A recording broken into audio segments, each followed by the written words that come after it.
যদি ওয়াশিংটন সুন্দর আগের দিন বিরাট কোহলির ক্যাচটা প্রথম ওভারে ধরে নিতে পারতো, তাহলে কি গুজরাট আরসিবির ঘরে আরসিবিকে হারিয়ে দিতে পারতো? এখন আরসিবি ফ্যানরা বলবে যে ক্যাচ ধরতে পারিনি। আমরা চাইলে 6টা কাপ জিতে যেতে পারতাম আইপিএলে। আমরা কি পেরেছি? সব চাইলে কি পাওয়া যায়? ঠিক তেমনটাই তাই। ক্যাচ মিস হয়েছে, ম্যাচ মিস হয়ে গেছে। ঠিক এমনটা একটা প্রবাদ গাল্লি ক্রিকেটে রয়েছে, ক্যাচ মিস তো ম্যাচ মিস। ঠিক তেমনটা একদিন ঘটেছে। বিরাট কোহলি ক্যাচ মিস করেছে ওয়াশিংটন সুন্দর, তারপরে বিরাট কোহলি কিং কোহলি রূপ ধারণ করে নিয়েছে, একাই পুরো উড়িয়ে দিয়েছে গুজরাটকে।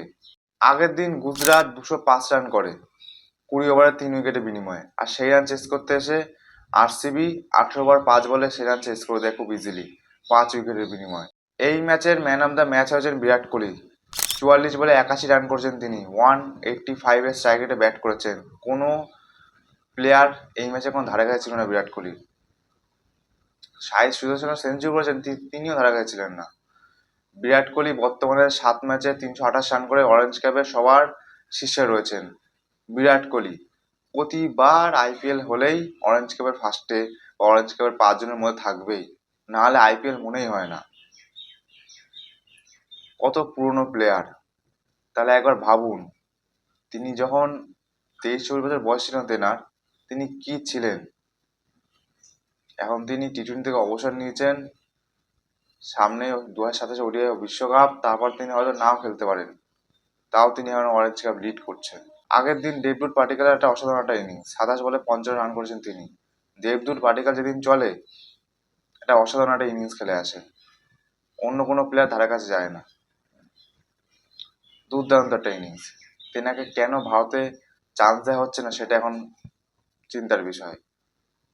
প্রতি বছর তিনি কন্টিনিউয়াস রান করছেন। আগের বছর যখন আরসিবি জিতলো, তখন তিনি দুর্দান্ত খেলেছিলেন, কারণ সেদিকে চোট হয়ে যান তিনি।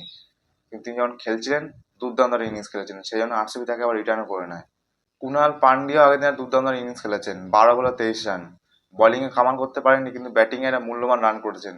আরসিবি শেষের দিকে হট করে উইকেট পড়ে যাওয়ায় আরসিবি ফেসে গেছে, তবে কুনাল পান্ডিয়ার ঝড়ে আরসিবি খুব সহজে তাড়াতাড়ি জয়লাভ করে নেয়। আরসিবি বর্তমানে 7 ম্যাচে 5টা জয়লাভ করে সেকেন্ড অবস্থান করেছে 10 পয়েন্ট নিয়ে। দুটো খালি হেরেছে আরসিবি। আজকে শনিবার, আজকে আছে দুটো খেলা। প্রথম খেলা দিল্লি বনাম পাঞ্জাব। দিল্লি কি পারবে পাঞ্জাবের দৌড় থামাতে? পাঞ্জাব পরপর জিতে চলে যাচ্ছে, আর দিল্লি যা টিম, দিল্লি হচ্ছে গিয়ে কি বলবো, জিততে জিতে যাবে, তারপর কি হেরে যায়। চৌকার্স টিম হয়ে গেছে দিল্লি। আর পাঞ্জাব পুরো একদম ব্যালেন্স টিম, প্রপার ব্যালেন্স, দিল্লিকে খুব ইজিলি হারিয়ে দিতে পারে। তারপরে সন্ধ্যার সময় খেলা আছে হায়দ্রাবাদ বনাম রাজস্থান। সেই হায়দ্রাবাদ রাজস্থানকে হারিয়েই যে দৌড় শুরু করেছিল, আজকে রেভেঞ্জ। আর রাজস্থানে হারার পর থেকে রাজস্থান আর কিচ্ছু ভালো হচ্ছে না। রাজস্থান কি পারবে রেভেঞ্জ নিতে, নাকি আবার হায়দ্রাবাদ জয় ছিনিয়ে নিয়ে যাবে?